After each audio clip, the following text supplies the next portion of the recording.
Alors bonjour. Le cours d'aujourd'hui va concerner une partie de l'histologie de l'appareil digestif. Donc, avant de commencer, les objectifs de ce cours, donc qu'on va voir, dans la première partie va concerner le tube digestif. Donc, on va définir les constitutions de la muqueuse buccale, reconnaître les papilles de la langue, les différents types de papilles de la langue, décrire les tuniques de parois de tube digestif. Donc, on va voir la structure générale du tube digestif. Donc, et après, on va distinguer la particularité de chaque segment du tube digestif, allant de l'œsophage jusqu'à le rectum et le canal anal. Donc, on va voir le parenchyme salivaire, comment différencier entre parenchyme salivaire séreux et muqueux, définir l'architecture dans la deuxième partie, les glandes annexes du tube digestif, le foie et le pancréas exocrine.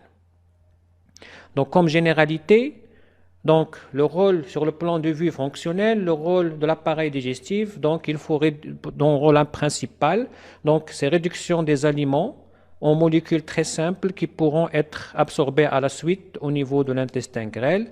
Bien sûr, après, il y aura le transport et l'évacuation des déchets de la digestion, donc sur le plan fonctionnel.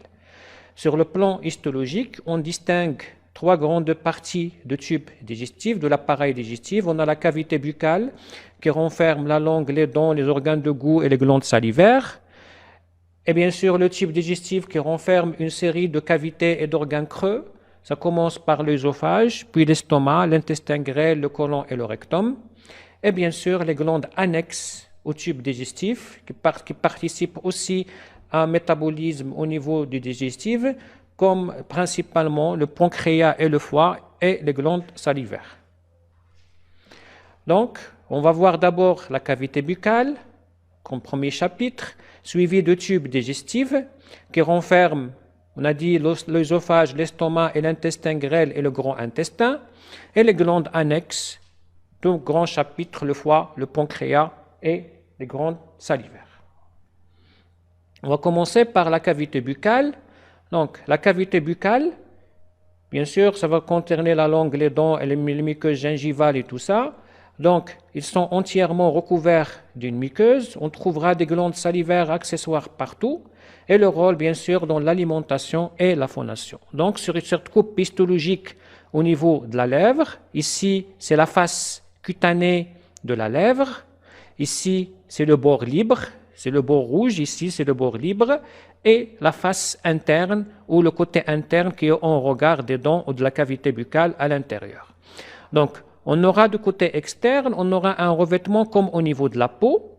Donc, c'est un épithélium pavimenteux stratifié qui est kératinisé, et on aura un bord libre qui est très fragile, qui est le bord libre rouge de la langue, et puis le côté interne qui est bordé par un épithélium qui est pavimenteux, stratifié, non kératinisé.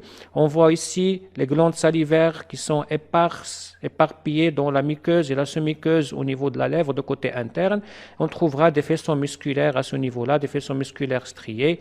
Et de côté cutané, on trouvera les follicules pileux et les glandes sébacées et les glandes sudorépares. Donc, on vient de voir que l'épithélium, donc lorsqu'on parle de muqueuse, ça veut dire la muqueuse égale quoi? Égale un épithélium plus chorion ou tissu conjonctif. L'épithélium, il est de la face interne de la joue comme au niveau de la lèvre, côté interne et au niveau des gencives. C'est un épithélium pavimenteux stratifié non kératinisé. Donc le chorion, ça veut dire chaque épithélium, il est accompagné d'un tissu conjonctif sous-jacent. Donc le chorion, c'est un tissu conjonctif qui est très lâche, qui est richement vascularisé. Donc il forme bien sûr au niveau des... C'est pas une membrane basale de l'épithélium qui est rectiligne, mais elle décrit des papilles qui permettent un attachement très solide de l'épithélium au tissu conjonctif sous-jacent. Une semi-muqueuse du dessous du chorion qui est un tissu aussi conjonctivo-élastique. Donc, au niveau du chorion, de la semi-muqueuse, on trouvera des glandes salivaires. C'est des glandes salivaires accessoires qu'on va voir à la suite. Et ce sont des glandes essentiellement muqueuses, donc qui participent à la sécrétion de la salive, bien sûr, pour lubrifier et pour assurer un petit peu, participe à une partie de ramollissement des aliments. Un petit point concernant la muqueuse gingivale au niveau des gencives. Donc, au niveau des gencives, c'est un épithélium qui est pavimenteux, stratifié, non kératinisé, bien sûr. Et la particularité qu'il ne renferme pas, cette muqueuse ne va pas renfermer des glandes salivaires, mais on ne trouvera pas un tissu conjonctif qui est lâche, mais par contre un tissu conjonctif qui est très dense, qui est riche en collagène, donc qui permet l'adhésion au tissu osseux sous-jacent. Voilà, sur cette coupe histologique, on voit bien ici l'épithélium pavimenteux, stratifié, non kératinisé, qui décrit des papilles, donc ces papilles-là, qui assurent bien sûr un attachement solide avec le tissu conjonctif sous-jacent. Au-dessus du tissu conjonctif, on trouvera un chorion. Alors ce chorion, il renferme un tissu conjonctif lâche, très vascularisé, et on trouvera des glandes muqueuses et des glandes séreuses, séromuqueuses, et on trouvera ici des faisceaux de muscles striés squelettiques au niveau de la face interne de la joue. Donc, ce schéma-là, qui montre ici en vert, c'est l'épithélium pavimenteux stratifié qui est non kératinisé. Au-dessous, c'est le chorion ou lamina propria, qui est un tissu conjonctif qui est lâche, qui est formé des fibres de collagène, réticuline et élastique. Il est très vascularisé.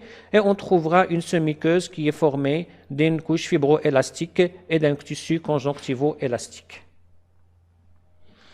Concernant la langue, donc, après qu'on a vu la face interne de la joue, des lèvres et de la gencive, donc la langue, qui est un organe bien sûr musculaire strié, qui est recouverte d'une muqueuse. Donc, une muqueuse, ça veut dire qu'on aura un épithélium et un chorion qui recouvre cette masse musculaire striée.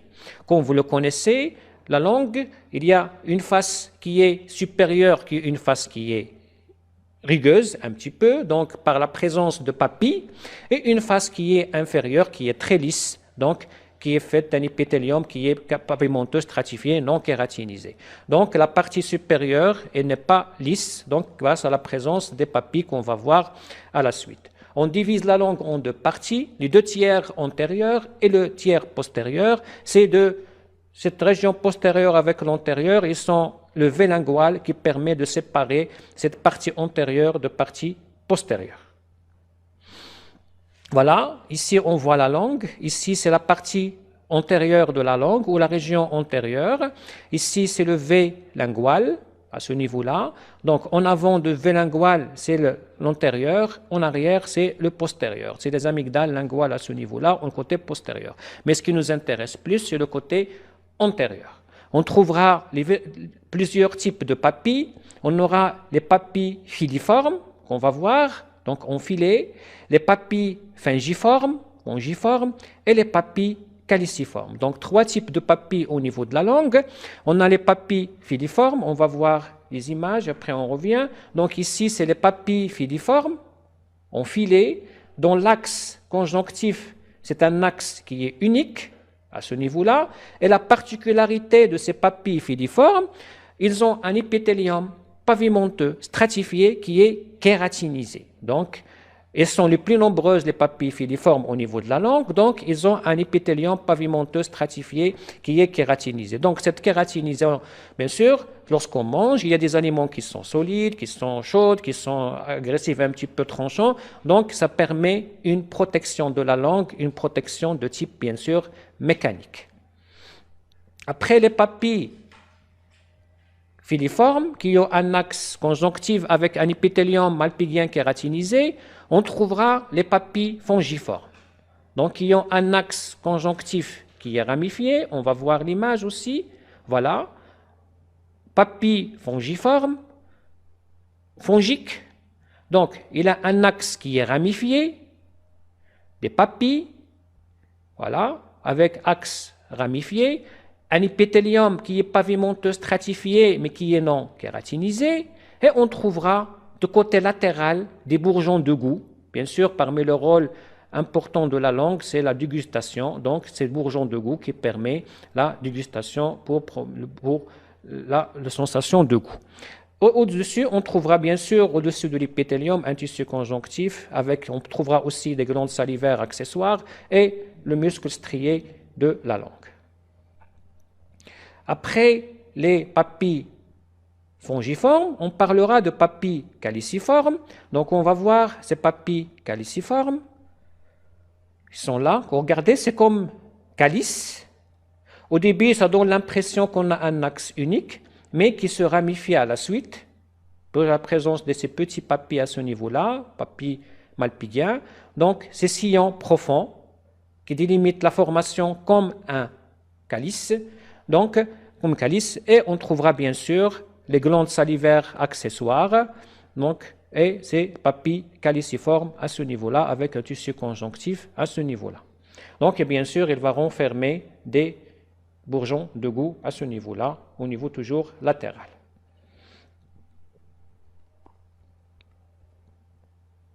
Voilà. Ce qui est ici en rouge, c'est le fongiforme. Ici, c'est les filiformes. Et ici, c'est les caliciformes. Bien sûr, les fongiformes, ils sont plus importants au niveau de la pointe de la langue. Ça permet bien sûr la perception de goût. Au niveau, lorsqu'on veut goûter quelque chose, bien sûr, on utilise la langue, de la pointe de la langue pour goûter. La même chose ici, le V lingual à ce niveau-là, le côté antérieur, côté postérieur. Si c'est les papilles caliciformes, on trouvera les papilles filiformes avec les papilles fongiformes. Voilà, à faible grossissement de la langue, toujours on trouvera ces papilles. La plus importante, ce sont des papilles filiformes. Au-dessous, l'épithélium, c'est un tissu conjonctif. Et voilà les faisceaux musculaires striés de la langue. Et on trouvera bien sûr des glandes séromuqueuses éparses au niveau de la langue qui permet la sécrétion de la salive. Après, toujours au niveau de la cavité buccale, on parlera des glandes salivaires. Donc, comme on a vu l'année dernière, les glandes salivaires, ce sont des glandes exocrines. Ça veut dire leur produit, il va être élaboré vers l'extérieur. Donc, tous les produits de les glandes salivaires vers la cavité buccale, et comme on sait, la cavité buccale, elle est en communication avec l'extérieur. On distinguera des glandes salivaires principales, ça veut dire c'est des véritables organes encapsulés avec organisation lobulaire. Donc, les glandes principales, c'est la parotide, la sous-maxillaire et la sublinguale. Et on trouvera des glandes éparses, disséminées dans le chorion ou de la muqueuse de la langue, au niveau de la face interne de la joue, au niveau de la palais, au niveau de lèvres, tout ça, on trouvera des glandes éparses séromuqueuses, qu'on parle des glandes salivaires qui sont accessoires. Principales, c'est des véritables organes encapsulés et tout ça. Et les accessoires, ce sont des glandes qui sont disséminées dans les muqueuses et la sous-muqueuse de la cavité buccale. Donc, lorsqu'on dit une glande exocrine, ça veut dire qu'on aura des unités qui sécrètent et une unité qui excrète. Comme ce qu'on a vu l'année dernière, on classe les glandes exocrines selon la nature du produit sécrété. Est-ce que c'est séreux? Est-ce que c'est muqueux? D'accord? D'abord, est-ce qu'il y a un canal excréteur ou pas? Si on a un canal excréteur, est-ce que c'est simple ou ramifié? Et bien sûr, et la nature, bien sûr, qui détermine, et le mode de sécrétion qui peut être, bien sûr, mérocrine, holocrine ou apocrine. Donc, on distinguera les acinies qui sont séreux, qu'on a vu l'année dernière. Séreux, ça veut dire les noyaux, cellules sont un petit peu prismatiques ou cylindriques. Le noyau, il est bien visible, il est rond, il est un petit peu dans le tiers basal, mais il est rond, bien visible. Et ce qui est important, c'est ces grains de sécrétion qui sont très foncés, avec une lumière qui est un petit peu virtuelle. Et on trouvera cette cellule myo-épithéliale qui entoure les cellules épithéliales des acinies et qui assure bien sûr la contraction pour libérer le produit vers la lumière ici et qui vont rejoindre le système excréteur. Et bien sûr, tout ce qui est épithélial, on trouvera l'épithélium, une membrane basale et au-dessous, on trouvera ici un tissu conjonctif ordinaire. Les acinies muqueux, donc une forme un petit peu plus grande pyramidale. Regardez les noyaux, ils sont refoulés, ils sont aplatis, ils sont refoulés vers le côté basal et une lumière qui est bien visible. Donc, et toujours on trouvera ces cellules myo-épithéliales qui assurent la contraction et on trouvera ici bien sûr la membrane basale et qui au-dessous on trouvera le tissu conjonctif. On peut trouver aussi des acinies qui sont mixtes, ça veut dire qu'ils sécrètent aussi séreux et muqueux, donc on trouvera des acinies muqueux avec des croissants séreux et c'est la même organisation, donc des cellules myo-épithéliales avec une lame basale. Donc voilà une organisation de tout ce qui est excréteur. Donc on aura d'abord une capsule pour les organes. Donc les organes comme la glande salivaire, les glandes salivaires principales, prenons par exemple parotide. Parotide est entourée par une grande capsule, une capsule conjonctive,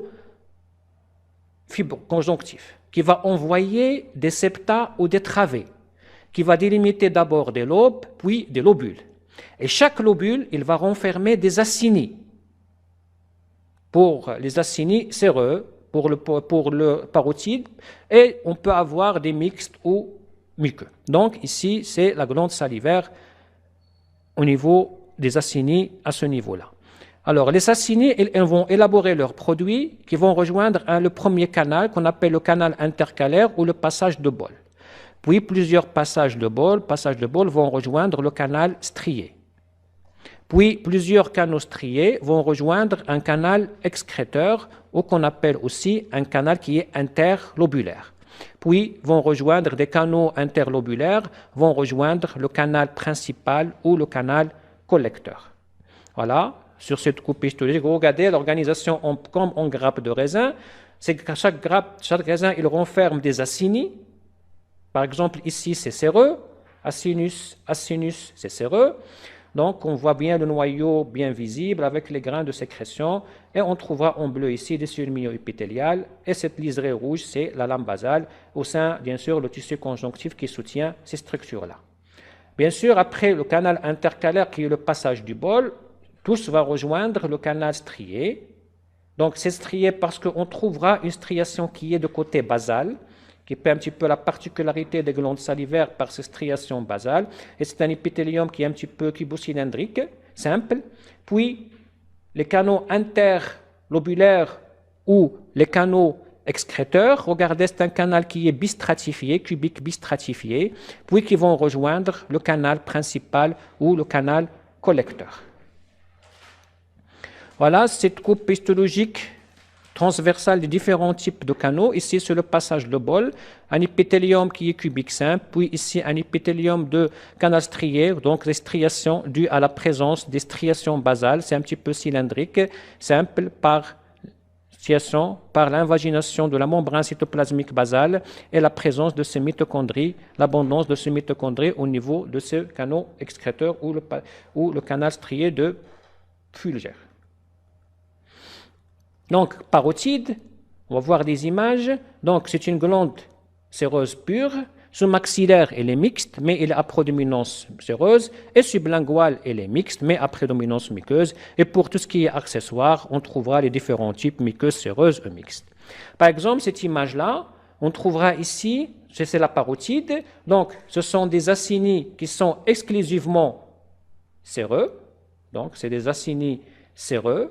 On trouvera ici un petit canal intralobulaire, donc c'est un canal qui regroupe les différents acinis, donc, et l'organisation acinaire avec des grains de sécrétion qui sont bien visibles. Par contre, ici, on voit bien que c'est très pâle, c'est muqueux, donc les noyaux, ils sont tous refoulés vers le côté basal. Donc ici, on peut délimiter un lobule à ce niveau-là, un autre lobule à ce niveau-là. Ça, c'est les tissus conjonctifs qui provient de la capsule, et les canaux ici, on trouvera des canaux à l'intérieur de l'obule, des canaux interlobulaires, puis un canal collecteur qui va regrouper les différents canaux. Ici, c'est une mixte, regardez, c'est des séromuqueuses, mais regardez, il y a une prédominance de tout ce qui est muqueux, voilà, mais on aura des croissants séreux, de temps en temps on trouvera des croissants séreux, donc c'est une prédominance muqueuse. Donc, après la cavité buccale, les glandes salivaires, maintenant on va parler du tube digestif, ça veut dire de l'œsophage jusqu'à l'estomac. Donc, le tube digestif, comme structure générale du tube digestif, ça veut dire c'est la charpente qu'on va prendre comme référence et on aura des changements selon la particularité de chaque segment. Donc, la charpente, c'est quoi? La structure générale, c'est quoi? On aura 5 couches. Une muqueuse qui regroupe l'épithélium et le chorion, une musculaire muqueuse, une semi-muqueuse et une musculeuse qui est généralement formée de deux couches, une circulaire interne et une longitudinale externe, et adventice ou séreuse, ça dépend à quel niveau. On va voir après la différence entre adventice et séreuse. Donc ici, sur une coupe histologique d'un segment de tube digestif, ici, la lumière de tube, de segment ou de cavité de tube, ça peut être l'œsophage, l'estomac ou le tube intestin grêle et tout ça. Donc on trouvera ici, donc c'est la muqueuse, c'est l'épithélium avec le chorion, la musculaire muqueuse, la sous-muqueuse et la musculeuse qui est formée de deux couches, circulaire interne et longitudinale externe, et la couche la plus externe, on aura soit adventice, soit une séreuse. Bien sûr, ce tube digestif, il a besoin d'une innervation, qui est une innervation péristaltique intrinsèque, donc on trouvera des plexus qui assurent cette innervation. Entre les deux couches de la musculeuse, c'est le plexus d'Auerbach à ce niveau-là, et au niveau de la semi-muqueuse, c'est le plexus de Messner. Donc, ça, c'est, qu'on peut dire, c'est la structure générale du tube digestif. Et bien sûr, selon qui va être subi plus de modifications, généralement, c'est la muqueuse qui va subir plus de modifications pour qui donne la spécificité de chaque segment du tube digestif. Mais la charpente, c'est la structure générale, donc 5 couches ou 5 tuniques, donc la muqueuse, la musculaire muqueuse, la semi-muqueuse, la musculeuse et la séreuse. Donc c'est la même chose ici. Donc ici, là, c'est la muqueuse, l'épithélium avec le chorion, la musculaire muqueuse, la semi-muqueuse, la musculeuse avec ses deux couches. Ici, c'est le plexus, ici, plexus de Messner, ici, le plexus d'Auerbach, et la séreuse ou l'adventice à ce niveau-là. Donc, la différence entre tout ce qui est séreuse et tout ce qui est adventice, lorsqu'on a une continuation avec le péritoine, donc on aura une séreuse. Lorsqu'il n'y a pas une continuation avec le péritoine, on parlera d'un adventice. Donc, cette coupe transversale au niveau du segment de tube digestif, on va faire ça, c'est l'œsophage. Par exemple, regardez l'œsophage. Il a la particularité d'avoir une lumière qui est irrégulière ou festonnée. Très important, parce qu'il va s'adapter au volume de l'aliment. Donc, premier après la cavité buccale, donc l'œsophage, il va relier la cavité buccale à l'estomac. Sur le plan anatomique, vous voyez des segments, il y a le segment cervical, thoracique, abdominal, plus ou moins diaphragmatique, donc l'œsophage. Donc, une lumière festonnée. Donc, les aliments, lorsqu'ils arrivent de la cavité buccale, ne sont pas encore... Donc, le rôle de l'œsophage est transporter de la cavité buccale vers l'estomac. Donc, il n'y a pas de rôle de digestion, pas de rôle dans un petit peu de l'absorption ou tout ça. Donc, le rôle, c'est le transport. Donc, pour transporter, on aura besoin de deux éléments importants, bien sûr. La contraction péristaltique de la musculeuse, qui est formée de deux couches, circulaire interne, longitudinale externe, avec les plexus entre les deux. Entre les plexus entre les deux couches et plexus de Messner. Ici, on trouvera la muqueuse avec un épithélium qui est pavimenteux, stratifié, non kératinisé. Donc, c'est un épithélium de type protection qui est mécanique. Donc, les aliments sont solides, ne sont pas encore digérés, donc ça protège un petit peu contre les traumatismes qui peuvent être créés par des aliments qui sont un petit peu tranchants.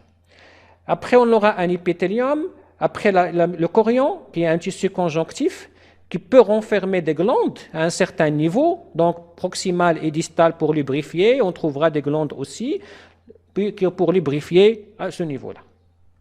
Donc, je viens de voir ça, lumière festonnée, épithélium malpigien non kératinisé, deux extrémités des glandes muqueuses au niveau du chorion et une musculaire muqueuse qui est très peu développée, et on trouvera des glandes œsophagiennes au niveau, bien sûr, qu'on vient de voir, qui permet de quoi? De lubrifier le bol alimentaire pour faciliter son passage de la cavité buccale vers l'estomac.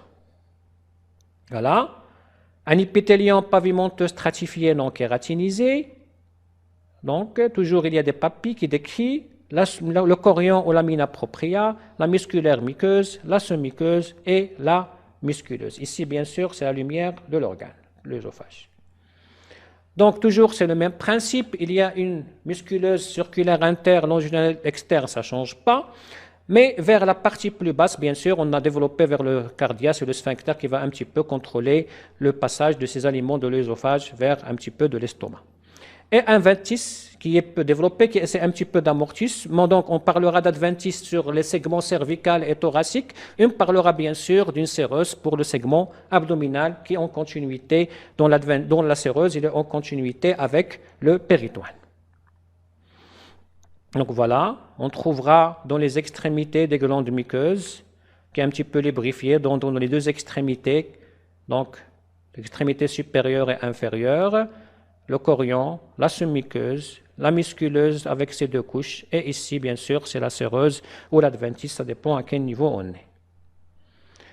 Alors, l'œsophage, c'est très simple, donc c'est un conduit qui va relier la cavité buccale à l'estomac, épithélium qui est festonné, il est irrégulier bien sûr, qui s'adapte au volume des aliments, il se contracte par des péristaltismes pour pouvoir transporter, et un épithélium pavimenteux stratifié non kératinisé. Donc après l'estomac, après l'œsophage, on aura l'estomac. Donc l'estomac, sur le plan anatomique, comme vous connaissez, on le divise en trois parties, cardia, corps et pylore. Donc, sur l'histologie, on va simplifier les choses. On va parler de fundus ou anthropylore. Donc, on va voir qu'est-ce qui va différencier entre tout ce qui est fundique et tout ce qui est anthropylorique. Donc, la muqueuse fundique, voilà, on voit comme il y a des plis circulaires, ici cardia avec le sphincter qui va s'épaissir dans un petit peu de l'œsophage en bas, et on trouvera l'anthropylore ici, et ici le pylore, le sphincter pylorique qui va contrôler bien sûr le passage de l'anthropylore vers le duodénum. Ici c'est la grande courbure, ici c'est la petite courbure, ça la zone de transition entre le fundus et l'anthropylore. Voilà, ici c'est la jonction œsogastrique, on passe d'un épithélium qui est pavimenteux, stratifié, non kératinisé, à un épithélium, c'est une jonction qui est abrupte. Donc, il n'y a pas. Donc, Malpighian devient cylindrique simple, qui est mycosécrétant, qui va décrire des cryptes. Donc, c'est une cellule à pôle muqueux fermé, il élabore de mucus. On va voir quel est le rôle de ce mucus, de ces cellules à mucus, c'est très important. Qui des cryptes qui vont s'invaginer. Donc les cryptes au niveau fundique, au niveau, ils sont courtes à ce niveau-là. Donc, parois, il y a des ostiations au niveau des aires qu'on appelle les aires gastriques. Les cryptes, ils sont bordés par un épithélium cylindrique simple ou prismatique avec des cellules, qu'on parle de cellules muqueuses à pôle muqueux qui est fermé, qui renferme des grains de zymogènes. Donc on va voir à quoi servent ces cellules à mucus à pôle muqueux fermé. La même chose, la paroi gastrique, système d'innervation, plexus de Meissner dans la muqueuse, plexus d'Auerbach entre les couches de la musculeuse. Mais la particularité de la paroi de l'estomac, bien sûr l'estomac c'est la digestion, donc on aura besoin de péristaltisme qui est plus important. Donc ce péristaltisme il est assuré bien sûr par la musculeuse. À ce niveau-là, il n'y a pas deux couches au niveau de la musculeuse, il y a trois couches. Il y a une circulaire moyen, oblique interne et longitudinal externe. Donc ça, c'est la particularité de l'estomac.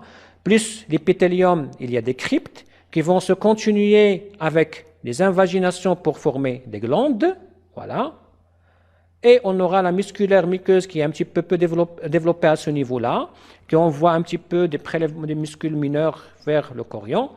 Et on trouvera la sous-muqueuse qui est un tissu conjonctif qui est lâche, musculeuse avec ses trois couches, et ici on parlera d'une séreuse parce qu'il y a une continuité avec, lorsqu'on a une continuité avec péritoine, c'est une séreuse, il n'y a pas de continuité, c'est un adventice.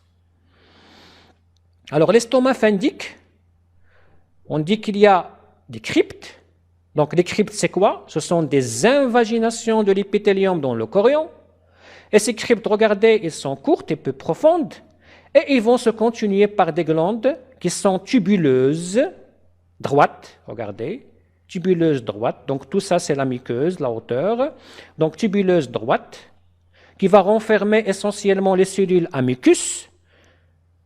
On va avoir des cellules pariétales, au principe pariétales ou bordantes à ce niveau-là, et on trouvera des cellules principales et des cellules endocrines ou argentafines. Donc, 4 types de cellules qui renferment la muqueuse gastrique, les cellules à mucus, ou le mucus apôle muqueux fermé, cellules pariétales, les cellules principales et les cellules endocrines. Voilà. Les cryptes s'invaginent profondément, ici, peu coûte, puis ils se continuent par des glandes qui sont tubuleuses droites. Regardez, ici c'est la musculaire muqueuse, ici c'est la semi-muqueuse. Donc on aura les cellules pariétales principales et les cellules endocrines à ce niveau. Donc ici c'est une cellule à mucus, à pôle muqueux fermé, voilà, elle est fermée. Cellule pariétale, cellule principale et cellules endocrines. Regardez la particularité de tronquine, on trouvera, parce qu'ils vont sécréter des hormones, donc ils vont être directement dans le sang, donc on trouvera les grains de sécrétion du côté basal de la cellule. Donc, les cryptes, cellules à mucus, donc le mucus et les cellules à mucus, ils sont très importants parce qu'ils forment tout un film protecteur le long de la muqueuse gastrique, parce que quand vous connaissez la sécrétion acide de l'estomac, s'il n'y a pas ces cellules à mucus, il va brûler, il va ulcérer l'estomac facilement. Donc, qu'est-ce qu'ils font ces cellules à mucus? Ils forment comme un mucus qui va former un film protecteur le long de l'épithélium pour s'autoprotéger contre la propre acidité. Ça, c'est plus important. Voilà ici, le fundus, glandes, par de peu les cryptes qui sont courtes, et se continue par des glandes tubuleuses qui sont profondes, et une musculaire muqueuse à ce niveau-là. On trouvera des cellules pariétales et des cellules principales. Et la semi-muqueuse à ce niveau-là. Donc, peu profonde, tubuleuse droite, cellules pariétales et cellules principales. Donc, voilà une glande crypte, ça s'arrête là. Donc, une crypte qui est peu profonde, ce sont des invaginations. Puis, ça commence la glande, le col de la glande qui renferme cellules pariétales, qu'on les voit ici. Cellules aussi à mucus, maintenant qui sont au niveau du collet de la glande. Donc, c'est les mêmes cellules de mucus. On trouvera des cellules endocrines. La particularité, les grains de sécrétion sont de côté basal, mais ces cellules, on ne les voit pas dans les colorations habituelles. Et on trouvera bien sûr les cellules principales qui sont généralement au fond de la glande. Donc ça, c'est un aspect morphologique des différentes cellules. Cellules principales, donc, ils renferment des grains de pepsinogènes. Donc, ils montrent de sécrétion qui par exocytose simple, par diffusion simple. Donc, ils sécrètent le pepsinogène qui est un précurseur de pepsine, donc qui permet des enzymes qui aident à la digestion. La particularité de cellules bordantes ou cellules pariétales, pourquoi on l'appelle cellule bordante? Parce qu'elle essaie de déborder de la glande. Regardez cette lame basale, elle essaie de déborder. C'est une grande cellule qui renferme, quand la membrane cytoplasmique, il décrit des canalicule intracytoplasmiques. Le rôle principal, bien sûr, c'est l'élaboration de l'HCl et de facteurs intrinsèques. L'HCl, c'est l'acidité, et le facteur intrinsèque qui permet l'absorption de la vitamine B12 au niveau, il se lie à la vitamine T12 pour qu'elle soit absorbée au niveau intestin grêle. Voilà comment on voit ces canalicules au niveau de cellules pariétales. Cellules endocrines, regardez, les grains de sécrétion sont de côté basal, capillaires, contact intime avec les capillaires, donc ils renferment des hormones, gastrine, sérotonine ou autres, qui agissent soit localement, soit à distance dans d'autres organes, donc à ce niveau-là, dans le tube digestif au niveau de l'estomac. Voilà, toujours image, cryptes qui sont peu profondes, et les glandes. Regardez, on voit 3 aspects de cellules, cellules à mucus, cellules pariétales, et ici, au fond, c'est les cellules principales. Les cellules endocrines, c'est difficile qu'on le voit dans cette coloration simple. On doit faire des colorations spéciales ou même voir une coupe immunohistochimique. Alors, la même chose, on trouvera les cellules pariétales, qu'on dit que ce sont des cellules euphoplats, ils sont comme ça, et les cellules à mucus du col à ce niveau-là. Après le fundus, on parlera maintenant de pylore. Donc, les cryptes, ils sont peu profondes, de niveau fundique, et ça se continue par des glandes tubuleuses droites. Par contre, au niveau antropylorique, les cryptes, ils sont profondes, ils sont très profondes, voilà, Et les glandes, ils sont contournés et ramifiés. D'accord? On voit qu'ils sont contournés et ramifiés. Donc, principalement, la digestion, elle est faite au niveau phendique. Donc, l'anthropylore, il sert à quoi? C'est comme un petit passage qui va, avant de partir vers le duodénum. Donc, ici, l'acidité, elle est au maximum. Donc, l'estomac, il doit s'autoprotéger, plus important au niveau anthropylore. Donc, c'est pour cela on trouvera l'abondance de cellules à mucus, à pôle muqueux fermé, et on trouvera des cellules argentafines ou des cellules endocrines. Voilà, l'abondance des cellules à mucus, et de temps en temps, on trouvera des cellules endocrines. Voilà. Regardez les cryptes avec tubuleuses, avec des ramifiés contournés. On voit presque qu'il y a un seul aspect de cellules, c'est la cellule à mucus qui sont plus importants. Et on trouvera les cellules endocrines à côté sur cette coupe immunohistochimique. Donc, immunohistochimique, ça veut dire immuno, c'est des anticorps, histo, c'est tissulaire, chimie, c'est coloré. Donc, on doit, par exemple, anticorps antigastrine va se fixer sur les cellules qui sécrètent la gastrine, et voilà, comme ici. Et le reste sont presque que des cellules à pôle muqueux fermé, cellules à mucus. Donc, après l'estomac, on parlera de l'intestin grêle. Donc, sur le plan anatomique, c'est un organe qui est de 6 à 8 mètres de long. Regardez, 3 segments pour anatomique, duodénum, jejunum et l'iléon. Sur le plan histologique, pour un petit peu faciliter les choses, on ne distinguera que le duodénum et le reste. Une grande partie du duodénum et le reste. Donc on parlera de duodénum et jejunum-iléon sur le plan histologique. On distinguera que 2 régions au niveau de l'intestin grêle. La même chose toujours, la paroi, 5 tuniques, muqueuse, musculaire muqueuse, la semi-muqueuse, la musculeuse et la séreuse. Donc, on revient toujours, avant de parler de la muqueuse, la musculaire muqueuse, elle est là, elle est épaisse, qui va envoyer un petit peu de muscle vers le chorion. La semi-muqueuse, c'est un tissu conjonctif lâche. On va voir est-ce qu'il va subir de modifications. La musculeuse, on revient à 2 couches, circulaire interne, longitudinale externe, et séreuse ou adventice, ça dépend à quel segment on est au niveau de l'intestin grêle. Donc, le rôle de l'intestin grêle, comme vous le connaissez, c'est l'absorption. Donc, pour s'absorber sur quelque chose, on doit d'abord, au niveau de l'intestin grêle, amplifier cette surface d'absorption. Alors, comment ça se passe? D'abord, on avait l'intestin grêle qui est formé 6 à 8 mètres. On va s'organiser sur le plan anatomique pour former des anses intestinales. On les voit facilement, donc un simple espace. Puis, on va faire la coupe au niveau de l'organe. Au niveau, c'est macroscopiquement, on va voir ces plis, ces surélévations de la muqueuse dans l'axe et la sous-muqueuse, qui donnent plus d'espace pour l'absorption. Au lieu d'avoir lisse, donc on doit avoir des absorptions qui font se faire comme ça. Donc ça, c'est macroscopique. On passe vers la microscopie optique. Donc on voit qu'il y a des prolongements en doigt des gants, qu'on appellera les villosités. Donc l'absorption, elle va se faire de différents côtés. Regardez, comme ça. Plus que ça, on va prendre ces villosités, cette structure villositaire, on va voir ce qui se passe dans les cellules entérocytaires qui assurent l'absorption.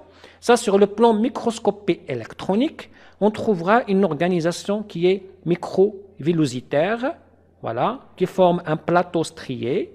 Donc, et l'absorption va se faire entre les microvillosités, entre les villosités, entre les valvules connivantes. Donc, ça, ce qu'on appelle le système d'amplification de l'absorption ou de surface d'échange. Donc, pour obtenir 350 mètres carrés d'absorption de surface, donc, il va d'abord des villosités intestinales dans l'axe des villosités, c'est le chorion, et microvillosités qui vont décrire plus, c'est le plateau strié, plus sur le plan sous-muqueuse dans l'axe, la sous-muqueuse, c'est la valvule connivante, puis on trouvera l'axe ici, c'est villosités, c'est l'axe, c'est le chorion. Donc ici, c'est une valvule connivante qu'on la voit bien sur le plan macroscopique si on ouvre l'organe. Voilà. Très simplement, ici, valvule connivante, qu'on la voit facilement. avec des structures villositaires qui sont là, regardez, valvules connivantes, des villosités, des prolongements en doigts de gond, donc ça donne un aspect un petit peu vileux de duodénum. On aura des cellules entérocytaires qui assurent l'absorption et des cellules caliciformes, à pôle qui est ouvert ou à pôle apical qui est ouvert, qui sécrètent un petit peu le mucus vers l'extérieur. C'est les deux principales cellules. On trouvera aussi des cellules de Paneth et des cellules, bien sûr, n'oublions pas les cellules endocrines. Voilà, villosité, en doigt de gond, l'axe de villosité, c'est le chorion. Puis, il y a des invaginations pour former des glandes, qu'on appellera les glandes de Lübberkühn, qui sont dans le chorion. Donc, la musculaire muqueuse qui va envoyer des travées musculaires sur le muscle de Bruch pour maintenir cette villosité. La semi-muqueuse, la musculeuse avec ses deux couches, et le plexus de Messner et le plexus d'Auerbach, et la séreuse qui est formée, bien sûr, ici, soit séreuse, soit adventice, si on a une continuité avec le péritoine.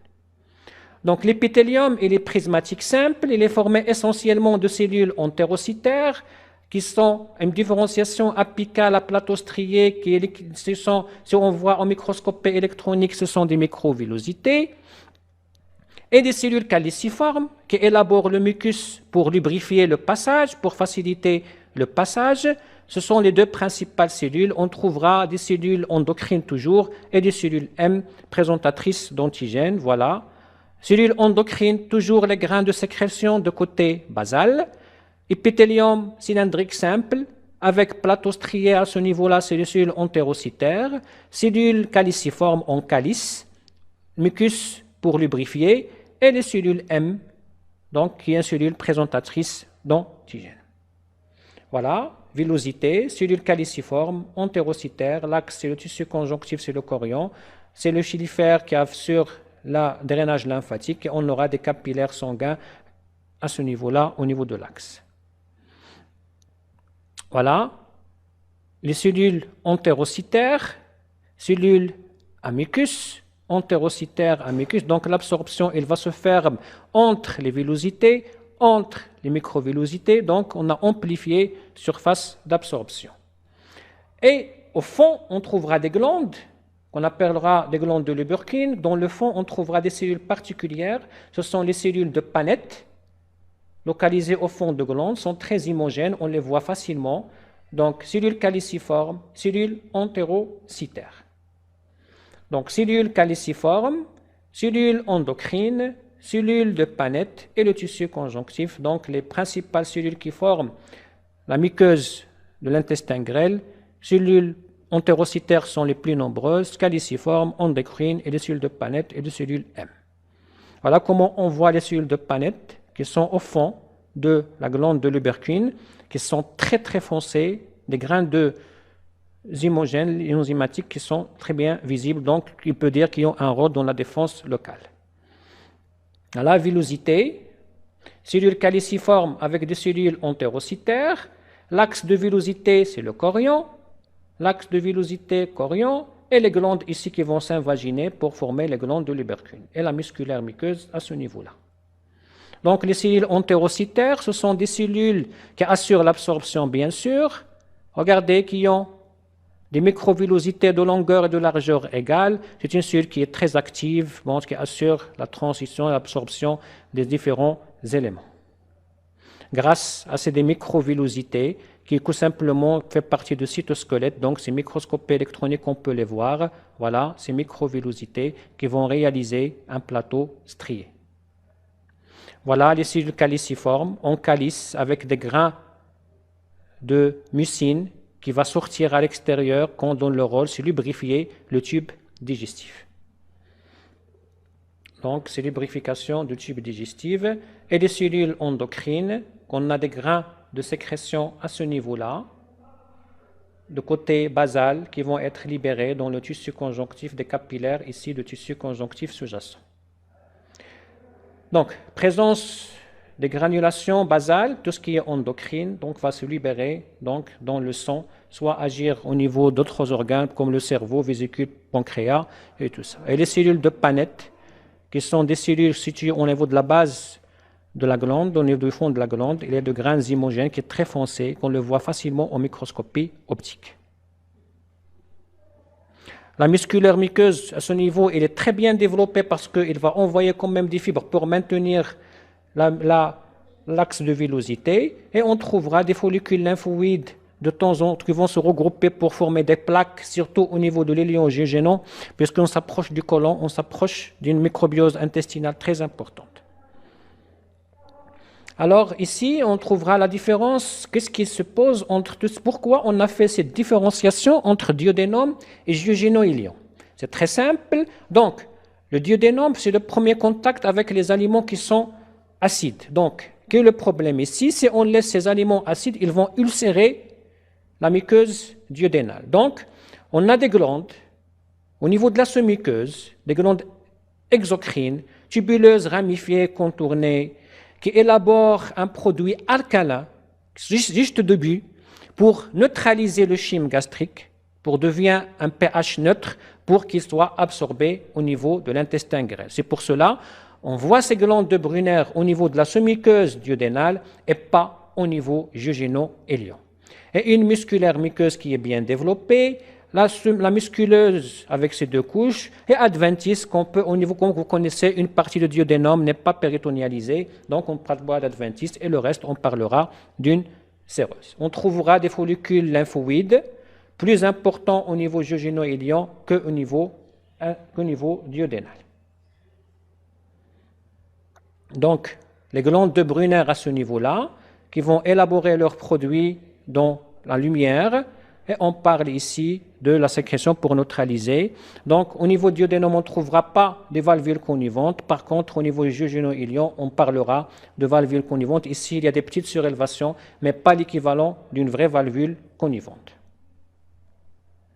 La sous-muqueuse, c'est un tissu conjonctif. Donc, la particularité au niveau duodénal, c'est la présence de ces glandes qu'on vient de voir de Brunner, qui sont des glandes exocrines, tubuleuses et ramifiées, qui servent à neutraliser le chyme gastrique, et la musculeuse qui est formée de deux couches, circulaire interne et longitudinale externe, et une séreuse ou adventice, ça dépend à quel niveau on est au niveau de l'intestin grêle. Donc, ici, des images de balayage au microscope électronique, on voit bien ces villosités intestinale, la musculeuse à ce niveau. Donc l'axe de villosité, c'est le chorion. Donc ce aspect villeux, regardez, l'absorption va se faire tout le long de cet espace-là et à ce niveau-là. Voilà, on voit ici le fond, les cellules de Paneth au fond. On vient facilement, les cellules caliciformes et les cellules entérocytaires. Ici, c'est le chorion. Voilà la jonction entre l'estomac et le duodénum. Donc, la particularité, c'est ce sphincter-là, mais le début, on trouvera ces glandes de Brunner pour assurer la neutralisation du chyme gastrique qui vient très acide du côté pylorique. Voilà ces glandes de Brunner qui sont muqueuses, tubuleuses, contournées, ramifiées, qui élaborent une mucine alcaline qui permet de neutraliser le chyme gastrique avant qu'il soit absorbé. Plus qu'on s'avance vers l'intestin grêle, vers le lion et le jejunum, on trouvera ces follicules lymphoïdes qui forment des véritables plaques qu'on appellera des plaques de Peyer. Voilà, cellules de Paneth, c'est très facile de voir en histologie, les villosités, cellules caliciformes et cellules entérocytaires. Voilà, une richesse de vascularisation très importante au niveau de l'intestin grêle, très important. Donc, villosité, l'axe chylifère central qui assure drainage lymphatique et des capillaires sanguins, bien sûr, tous ça se vascularise, tout se passe vers la veine porte au niveau du foie. Le plexus de Messner, entre les deux couches de la musculeuse, on trouvera le plexus d'Auerbach entre les deux couches de la musculeuse, et on trouvera le plexus de Messner ici au niveau de la sous-muqueuse. On terminera du tube digestif par le côlon. Donc, le côlon et le rectum sur le plan histologique, c'est la même chose. Donc, on ne va pas différencier entre le côlon et le rectum.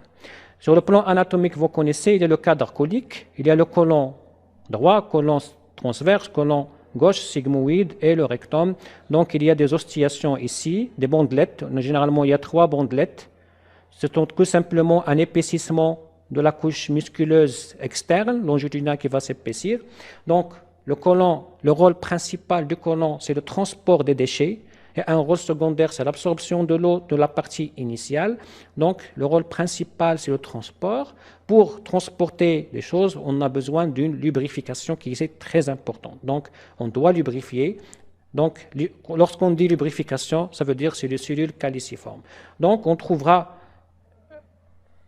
une lumière qui est irrégulière. L'abondance des cellules caliciformes, on n'a pas besoin de villosité, on revient à des cryptes qui renferment essentiellement des cellules caliciformes et quelques cellules entérocytaires dont le nombre va diminuer du côlon ou rectum. Donc ça, c'est les bandelettes ici.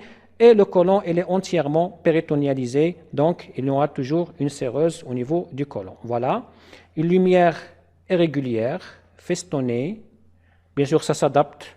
Une musculeuse qui est très épaisse, c'est normal, une contraction pour évacuer. Donc deux mécanismes, péristaltisme avec le mucus qui est élaboré pour lubrifier. Donc on a dit que la couche externe va décrire des bandelettes codiques. Et au niveau, voilà les bandelettes à ce niveau-là, des cryptes, 5 tuniques, muqueuses, musculaires muqueuses. Là, ce muqueuse, il n'y a pas de glande, tissu conjonctif lâche. Et la musculeuse avec ces deux couches qui sont très épaisses, circulaires, internes et longées externes, qui va décrire. Donc, il n'y a pas de cellules de Paneth, il n'y a pas de plaque de Peyer, on parle plus de follicules lymphoïdes.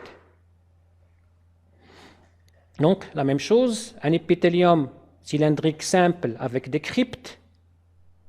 Voilà, on va le voir sur le plan histologique, voilà. C'est des cryptes qui s'invaginent. Vous voyez l'abondance des cellules caliciformes et quelques cellules entérocytaires. Donc, ils vont élaborer plus de mucus pour faciliter le passage de déchets vers le rectum et vers le canal anal. Voilà, on trouvera ici l'abondance, tout ça c'est des cellules caliciformes, c'est les glandes de l'ubercule qui vont s'invaginer pour former ces glandes qui sont riches en cellules à mucus, à pôle muqueux ouvert, donc les cellules caliciformes. Donc, le rectum, la même chose que le côlon, il n'y a pas de différence. Donc, c'est des glandes de l'ubercule, épithélium cylindrique simple avec la richesse de cellules caliciformes. Donc, entre le rectum et le canal anal, on s'approche de l'extérieur. Donc, un épithélium cylindrique simple caliciforme, cellules caliciformes, il devient bien sûr malpigien, non kératinisé, de type protection, et c'est une protection qui est mécanique. Un petit mot concernant l'appendice qui fait partie du côlon. Donc, c'est une structure tubulaire borgne, riche en follicules lymphoïdes, pas de fonction digestive ou d'absorption, donc il est là. Donc, bien sûr, l'appendice peut s'inflammer pour donner une inflammation qui est l'appendicite, qui est plus chez le sujet jeune. Donc, on voit ici la différence entre appendice et un sujet jeune par rapport à un appendice chez un sujet âgé. Il y a une richesse des follicules lymphoïdes chez le jeune par rapport à l'adulte, qu'il y a faible follicules lymphoïdes qui restent au niveau de la sujet âgé. Je vous remercie.